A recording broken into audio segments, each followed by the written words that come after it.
What's going on, ladies and gentlemen? Colin here for your weekly gaming updates. Now, let's see what the heck is going on this week. Let's see, what have I finished? I finished the BioShock collection. Well, okay, my apologies. Not the whole collection. I finished BioShock 1. 1 is done. In the books. Finito. I finished that last week, like early last week. Now, let's see, what have I started? I have been on that game that I was talking about called Origami, where it's very heavily based off of like that game called Tenchu Assassins. Tenchu Stealth Assassins, I think is what it was called. I know it was called Tenchu for a fact because I played it. So it's very heavily based off that, but I love the game. It has a really great cartoon type style to it that I'm a really big fan of. And so that's been getting uploaded. I'm still playing Dishonored, but I know I gotta be pretty damn close to finishing that off. Let's see, like, because right now I'm in, I think it's called the Flooded City, and the assassin that killed the Empress and kidnapped Emily, I just killed him.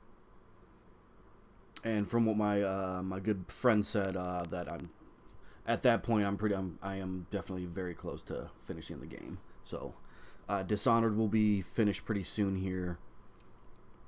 I've also been putting up videos for Warhammer: The End Times Vermintide. That game is so much fun. It's a lot of fun. I've had to do that one a little bit differently than what I've been doing. Normally, I just upload straight, close to 1 hour videos. But because of the way that Warhammer is, they have you jump into a mission, and so like, let's say if that one mission only lasts 30 minutes, that's when I cut the feed to the video. So instead of doing my close to 1 hour episodes, which is what I have been doing for most of my videos now, but with the way, like I said, with the way that Warhammer is working, I don't want to put 2 episodes into one video. I'd rather have each video have their own episode. So that is why Vermintide has been coming out a little bit differently than some of my other videos. Okay, guys, so we got that. Okay, guys, now here's a little bit of bad news for you guys, and I'm sorry it's working out like this, but so I do have Mafia 3. Now, here's the problem. The game works great. I have no problem when I'm playing it. Everything's good. But now the problem is when I record it and I go back to look at my video to make sure everything recorded correctly, whatever cutscenes are happening, the audio for them is so horribly low that you have to put like your ear to the damn speaker to actually hear what the hell's going on. But it's not like that when I'm playing the game. It's only like that when I record it. I don't know why. I have no idea. So the problem is, I don't want to play the game and then come back and replay it for you guys, because I'm waiting for them to make a patch. Yes, they already came out with the patch that fixed the frames per second. They've done it now to 30, 60, and unlimited. But that doesn't help me. So I don't have a choice. I have to wait for them to make a patch to fix that problem. And until they do, I'm not going to play the game. I want to. Believe me, I really want to. Because the little bit that I did play of it, it was a lot of fun. I loved it. But, you know, I don't want to play the game and then replay it. You know, I want everything to be, like, new to me. Not go back and know what happened and be like, oh, yeah, that happened there. And, oh, yeah, I remember this part. This happened here. And I just don't want to do that. I want to be fresh to the game. So, I'm just giving you guys a heads up and letting you guys know I do have the game. But I have to wait for them to make a patch to fix this problem. Now, I did look into it, and there are other people having audio problems with the cutscenes. I'm not the only one, thank God. So, hopefully they do something soon about it. I don't want to have to wait like weeks to finally jump into the damn game again. So, that's what's going on with Mafia 3, guys. Hopefully they do something soon about it, and then we'll start it. Also, this week is starting Rise of the Tomb Raider. So that'll be starting as well. Alright, guys, let's jump into some news here for you guys. First thing I'm going to jump into is Phil Spencer, the head guy of Microsoft. He's doing some talking here about what's going on. He's talking about the Xbox Scorpio, the PS4 Pro, 4K resolution, and got a couple other things in there. All right, guys. So let's get into it. Phil Spencer has been at Microsoft for 28 years, currently leading the global creative and engineering teams at Xbox. He's overseeing the launch of the Xbox, Xbox 360, and Xbox One. And now he is guiding the company's launch on its new upgraded Xbox One console, codenamed Scorpio. We sat down with Spencer at Australia's EB Expo convention and asked him for his thoughts on the announcement of the PS4 Pro, how development is shaping up for the Scorpio, 4K resolution, gaming, and its new standard.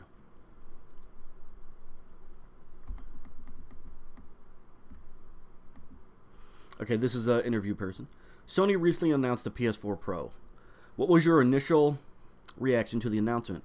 It's coming out a year before Xbox Scorpio. How does that affect your plans, if at all? This is Spencer.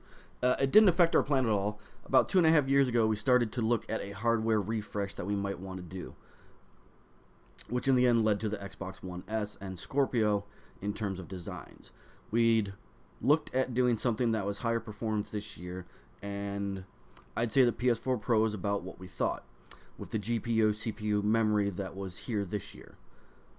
That you could go do, and we decided that we wanted to do something different, so we looked at Scorpio on 4K, and what I thought was a bigger step in terms of performance, it was something that we wanted to focus on. I watched their event. I thought they did a nice job. It's hard to show 4K and HDR over an internet stream in general. It's something, frankly, that I'm trying to watch and learn for these kind of graphic and visual technologies. Seeing is believing. I want to make sure that when people see the games, and if they want to see 4K and HDR, that we're able to give them the experience. And I think as I look at E3 and stuff, is like, okay, how do we make sure that people can get the full experience that these devices can offer? Sometimes the internet and streaming solutions that are there can't support it. Announcing a new platform isn't always both risky and challenging. Oh, is always, not isn't, is always both risky and challenging. Okay, speaking of which, when Xbox first discussed its iterative model for counseling gaming, there was some backlash for the core audience which questioned the vision.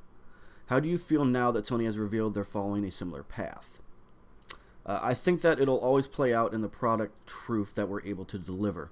Right now, we've shipped an Xbox One S that's doing incredibly well in all markets, which is nice to see, because I know when we announced Scorpio right after the Xbox One S, some people criticized that we'd cut the legs out of the Xbox One S and that we wouldn't see it do well because everybody would just wait. But I think we've almost seen the opposite. We've seen a lot of interest and, frankly, sales of the Xbox One globally. When I look forward, though, I think on the Scorpio, people are still going to evaluate it's not based on video announcement or interviews like this, but getting their hands on it and saying, this is something for me. Does it do something that I find different than what I'm playing today? And that's our responsibility to live up to that bar and exceed that bar with the games and services and platforms that we build. The criticism will come or not based on our ability to deliver there. With the S, people seem to be really happy with the 4K UHD drive. The games, HDR, the 4K streaming, the stuff that we put in the box, and it kind of peps us up when we think about that we want to go do with Scorpio. One thing about games I always value is that they're direct about how they feel, both before something comes out and after. So I know I will feel how the gamers feel about this product set that we're launching, but I have a lot of confidence with what our plan is with Scorpio, and if anything with the launch of Xbox One S and watching what's gone in the last month or so, I feel even more confident about our plans.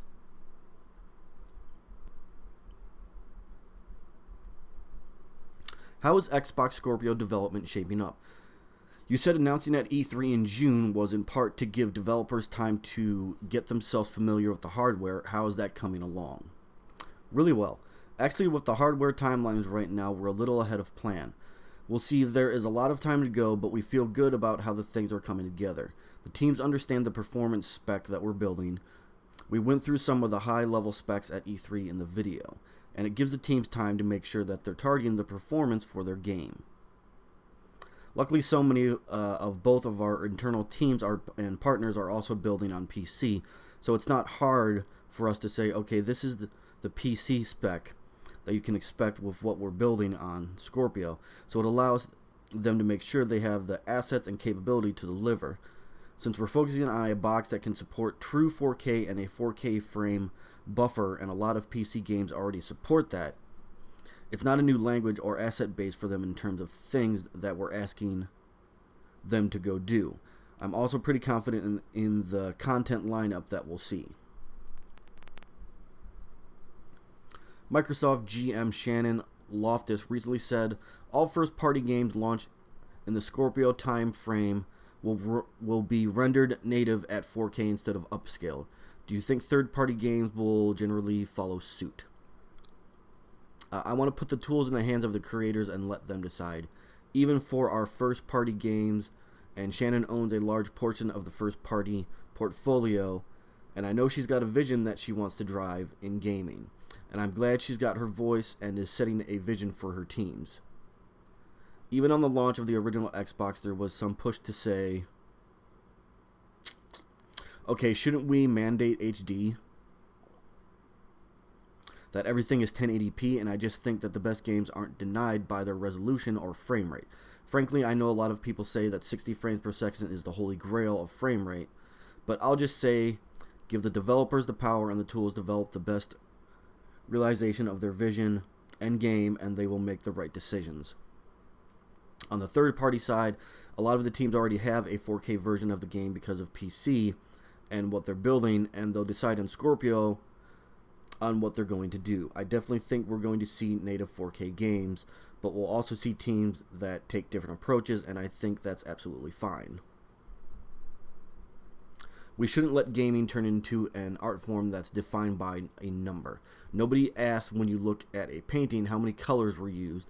Even the standards in the way movies are shot. There's also a lot of flexibility and artistic flavor in what's put in TV and movies, and we should allow that same freedom in the game space and not try to excel or review things based on X plus Y equals how good something is.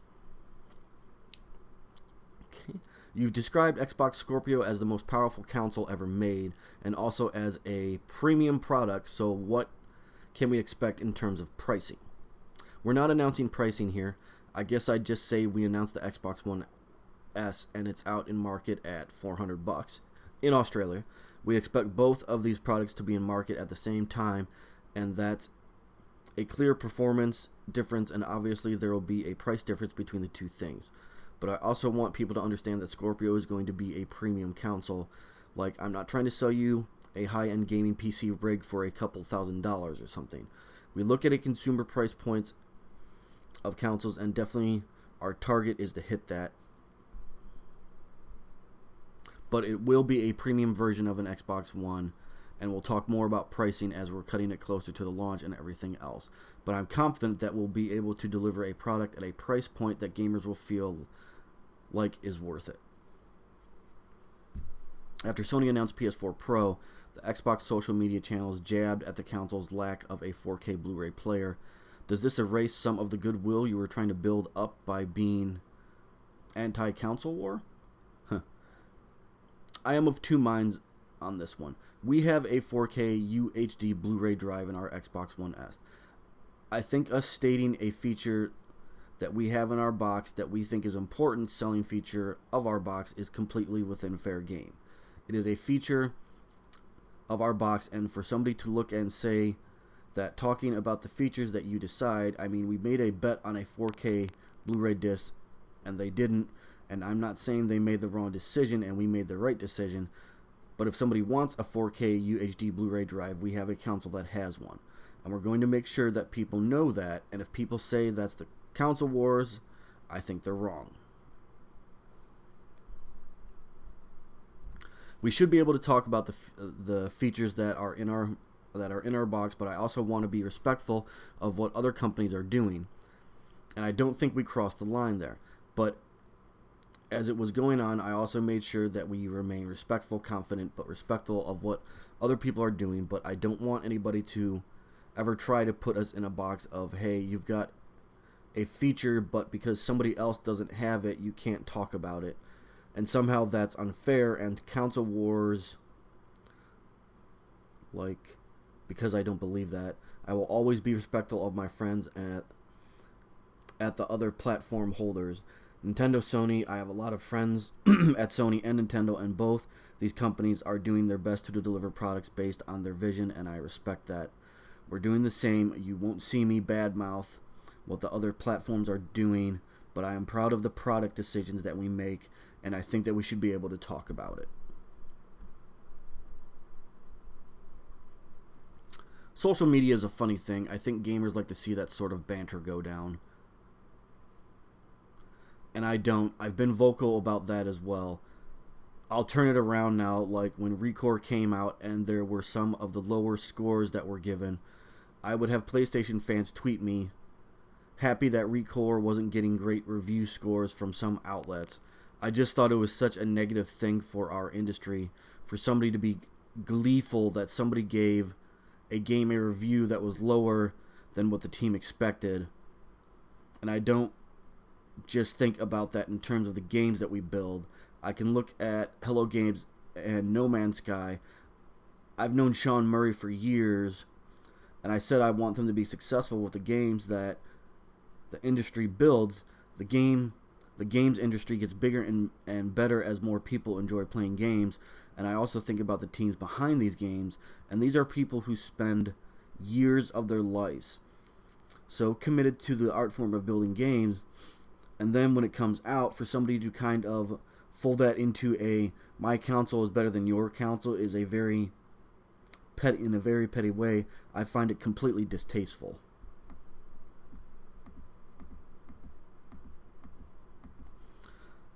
I don't have more fun with my Xbox based on the review scores of games that are on PlayStation or vice versa.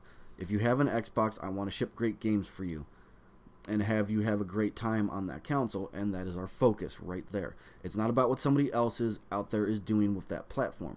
I know there's pockets in every community. I'm not saying Xbox is completely clean here, but as much as I have any influence on it at all, that's not something I will support or entertain. Sorry, that's just something I needed to get out.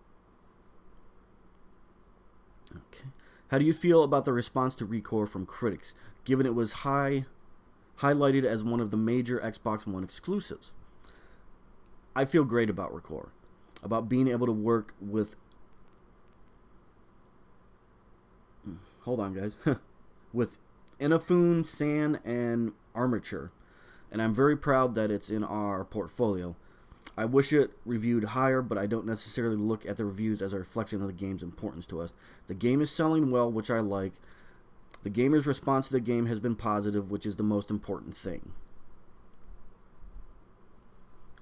And we priced Recore lower than a full AAA game because we knew that the game that we were building and the size of the team, I wanted to make sure that people felt like it was fair value for what it was. I think in the end that it was a good decision because I think trying to get people to buy a $60 game when it's not worth $60 game short term might feel like a money-making thing, but in the long run, I don't think it helps the game or the IP. On the reviews, honestly, I thought some of the reviews were a little harsh in terms of their view on the game. But for us inside, again, I feel really proud to have the character, the story, the gameplay style, and the partnership with Armature and Inafune San is part of our portfolio. I don't try to tell anybody that it was a 10. I think we knew, as with any games, that there are certain things, if we started from the beginning and we knew what we'd get, there's a couple of things we would have done slightly different. But we're very proud of how the game ended up, and I think 7, 8, 9, like anywhere in there is fine. 3 or 4, I mean, somebody gave for Forza Horizon 3 a 4. I think there's certain reviews that are written more to get clicked on than they are to actually accurately reflect the quality of the game. And that kind of bums me out.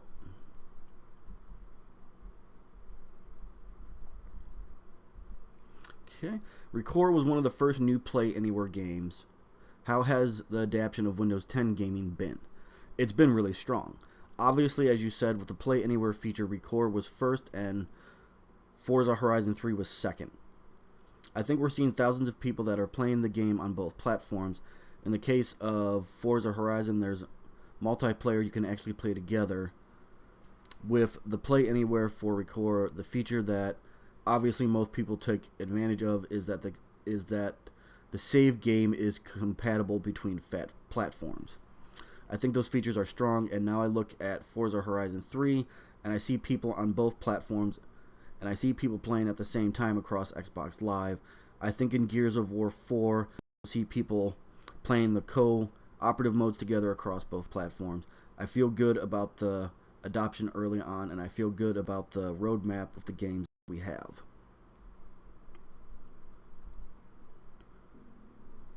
Okay, speaking of multiple platforms, what did you think about Nintendo bringing Mario to iPhone as a way of broadening its reach? Would Xbox consider doing something similar? Well, we have Minecraft on iOS and Android. Obviously, we bought it after it was already there, but we've expanded it. We put it on Wii U after we owned it. I think having games where people want to go play those games makes a ton of sense, and I applaud Nintendo. We put Minecraft on the Wii U, and they actually put the Mario skin pack into Minecraft. It was great to be able to partner with them on that. There are technical limitations to certain devices that may make them not appropriate for all gamers, but the idea that I can stay connected to my Xbox Live community on any device, whether it be iOS, Android, Gear VR, PC, Xbox, whatever it is, I can connect to the games that make sense on the device that I'm on. If I already bought the game, it just runs on the device. The Play Anywhere stuff makes a lot of sense. I think we're Nintendo, and I have nothing to do with their strategy or moves, but I think it's a smart move for them.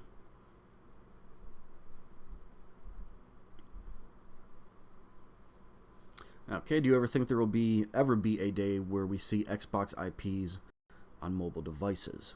Yes, I actually do. We've had Age of Empires, other things show up. I think we did Viva Pinata on the DS. We've seen us do things on those other platforms. The thing that has been a barrier to us in the past is the fact that we didn't have Xbox Live on those platforms, which we do now. Without Xbox Live on those platforms, we end up shipping these games kind of into a vacuum, meaning that we ship them, but when you play it, you're not connected back to the community of friends and the achievements and other things that you have with Xbox Live. So now that we've launched Xbox Live on iOS and Android, we have millions of people that we see on those platforms connecting to Xbox Live that gives us a good basis to do more things there with our franchises. And I expect that we will, because we want to put the IP where the people want to play.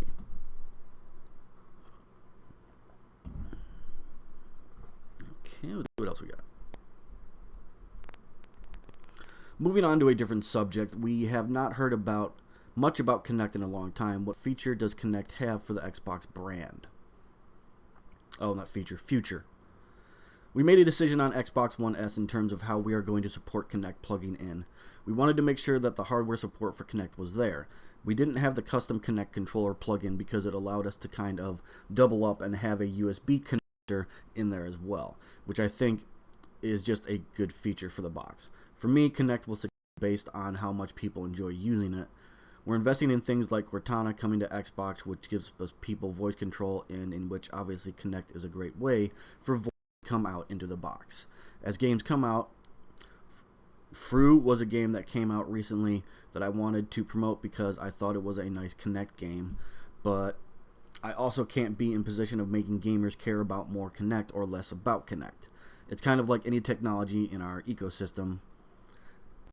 Its success and popularity will come from how people use it, and I like what Kinect brought to the 360.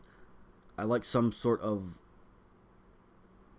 the games that have come to the Xbox One. We're going to continue to focus on making sure it's a supported part of the platform, but we also won't force it on people and say that we're somehow going to make it something that's a required part of the platform.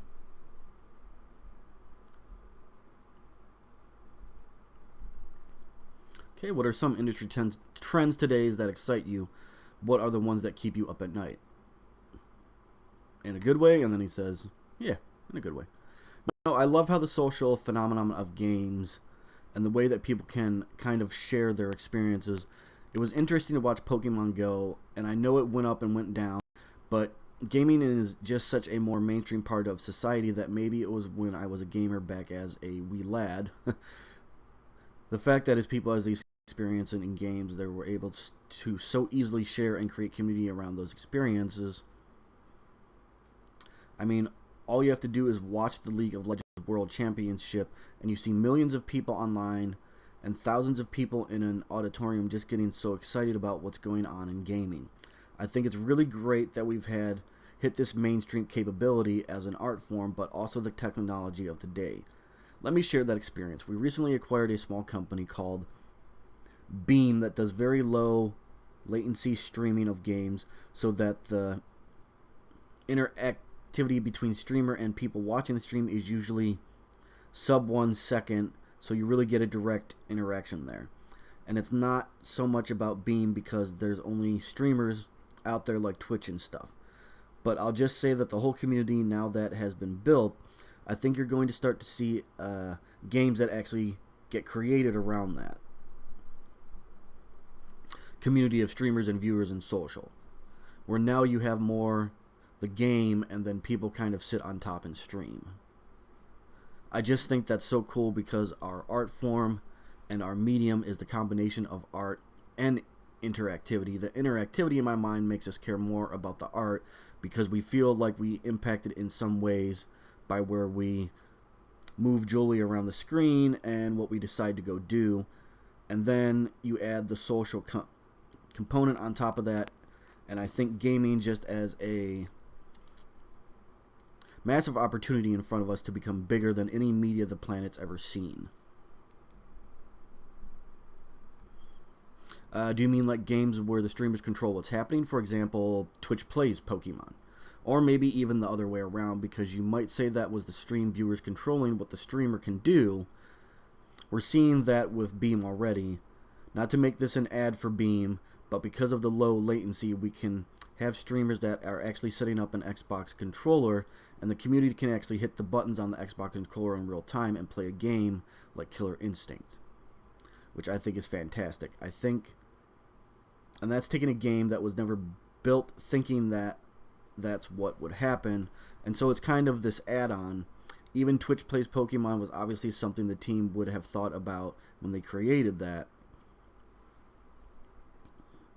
So now you open it up and say creators, knowing that is a possibility, are going to integrate that directly into their creative process. And instead of those bolt-on experiences, I think you're actually going to see community-driven games that are a part of the core game loop that you play, as opposed to something that sits on top.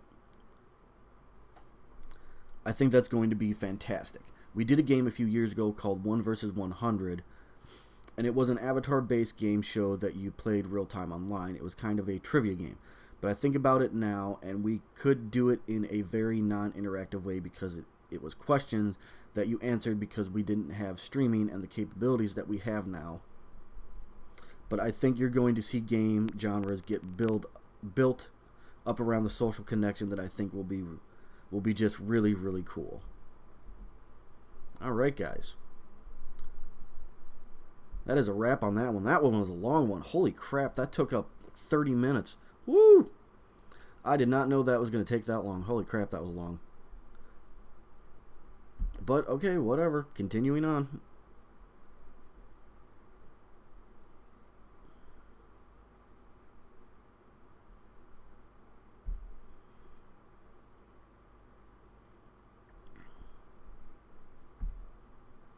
And the next thing that I want to go into is something that I just kind of briefly glazed over really quick.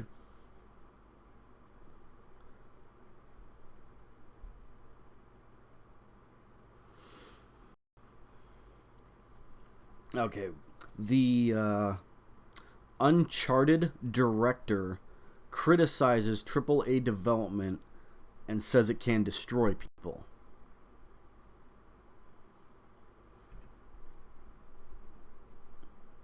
Which I've heard that said before. I've heard that, developing a AAA game, there is a lot of work that goes into it, and it pretty much consumes your life. Okay, let's see here. Industry veteran Amy Hennig has spoken up to criticize the nature of AAA development, specifically calling out the periods of crunch that can exist on a project. Crunch is the industry term for when a team works extended hours at the end of a project to finish it. As part of the newest Idle Thumb Designer Notes podcast, Hennig recalled her time working on Uncharted 3 Drake's Deception and how stressful it was to get the game out the door. The whole time I was at Naughty Dog, 10.5 years, I probably on average, I don't know if I ever worked less than 80 hours a week, she said, as reported by Jibbiz. There were expectations where it was like, okay, let's take a couple of days off, but I pretty much worked 7 days a week, at least 12 hours a day. It wasn't just Naughty Dog developers at Hennig's level pulling long hours, Hennig explained, stating that a lot of employees regularly worked weekends. I mean, Naughty Dog is a pretty notorious for the amount of crunch, but obviously in a relationship role, you try to do even more. In May, Uncharted 4: A Thief's End's director Neil Druckmann told Rolling Stone that the game's themes were inspired in part by crunch. We've all joined this industry with the hope of affecting people, touching them in some way, he said at the time, which is why we work so hard, sometimes to destructive outcomes. So in this game, I really wanted to explore that, to kind of use the pulp action adventure story as a backdrop, but it's all kind of a metaphor for our life's pursuit. Looking back on her time at Naughty Dog, Hennig said she wouldn't do anything differently knowing what she knows now. However, the experience seems to have changed her outlook on AAA development, asking if working on AAA games was worth it from the perspective of the toll it can take on a person's life. She said, "I don't think so." She added that some people working in the AAA space never go home and see their families. They have children who are growing up without seeing them, she said. I didn't have my own kids. I chose my career in lots of ways, and I could be single-minded like that. When I was making sacrifices, did it affect my family? Yes, but it was primarily affecting me, and I could make that choice. But when I look at other people, I mean, my health really declined, and I had to take care of myself because it was, like, bad. And there were people who...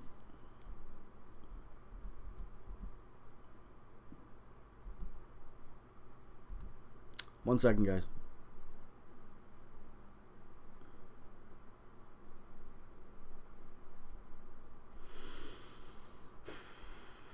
Okay, where the heck did I go? Was it bad? Yes. Okay. And there are people who, you know, collapsed or had to go and check themselves in somewhere when one of these games were done, or they got divorced. That's not okay. Any of that. None of this is worth that. She added, we have to get our act figured out as an industry, and the problem is that the ante keeps getting upped. It's airy arms race that is unwinnable and is destroying people. Henning isn't giving up AAA gaming, of course, as she is the creative director of Dead Space developer Visceral Games' unannounced Star Wars game. She said she's now focused on figuring out how AAA games can be made in a way that is sane and responsible and ethical, because we're not going to do it right now, she said.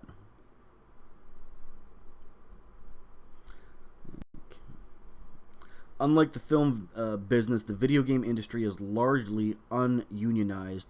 What impact a developer's union could have on crunch or some of the other issues Henning brought up remains to be seen.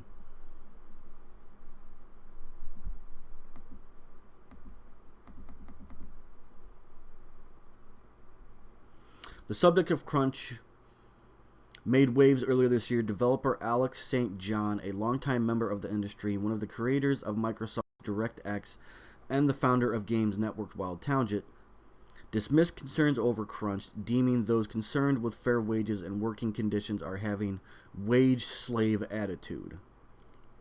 Henning directed the original Uncharted Drake's Fortune and was the creative director for Uncharted 2 Among Thieves and Uncharted 3 Drake's Deception. She was the director on Uncharted 4, but was eventually replaced by the Drunkman and Bruce Sterling. Before joining Naughty Dog, Henning worked at Crystal Dynamics, producing 1999's Legacy of Kain: Soul Reaver. She joined EA in 2014 to become the creative director on Visceral's Star Wars game last month. Henning revealed that the game, like the films, will make the protagonists feel like underdogs overcoming odds seemingly stacked against them.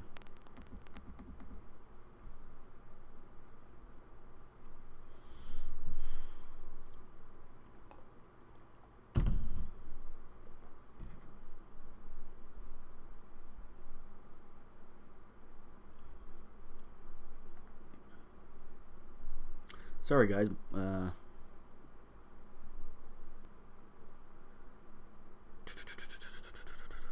did it go? My computer's being stupid. It's like freezing for some unknown reason. I don't know why.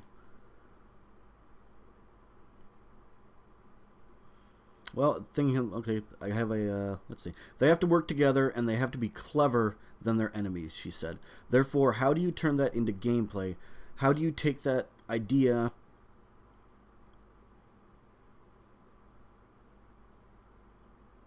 Okay, hold on.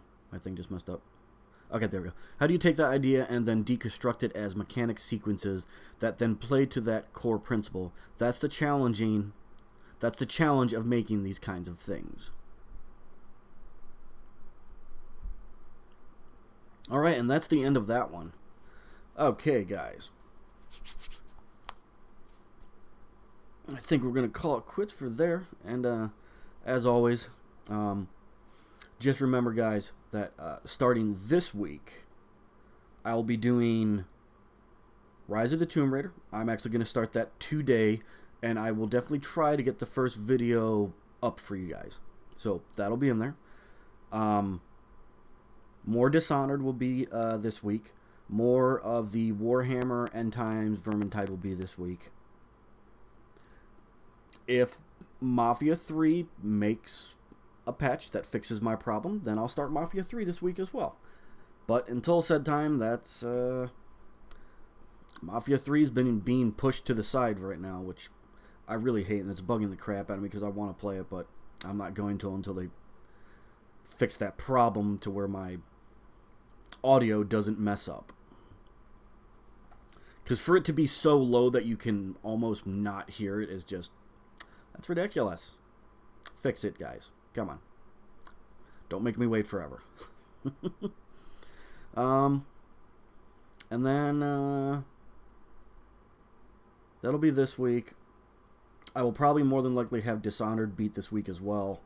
I only got like, I think 2 or 3 hours left in the game, and that's it. So I'll have that done as well.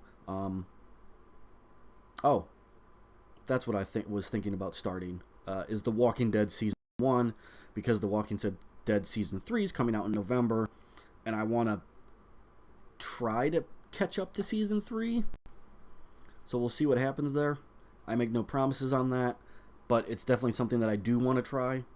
Because when Season 3 comes out, I'm not going to start it unless I got Season 1 and Season 2 done. But at the same time, I don't know how I'm going to be able to fit that in because, you know, I got a lot of games going on, guys. Soon's going to be Battlefield 1 and Titanfall 2 is coming up too. So I'll be having those going on the channel as well. Alright, guys. We're going to call it quits there. Do me a favor, smash that like button for me. If you like what I'm doing here, please become a subscriber. I want to thank you for watching the video. Really means a lot to me. If you want to follow me on any of my social media sites, links will be in the description below. As always, I'm Colin, aka Mr. Cowa. Again, thank you guys for watching. Take care of yourselves, guys. I'll see you in the next video.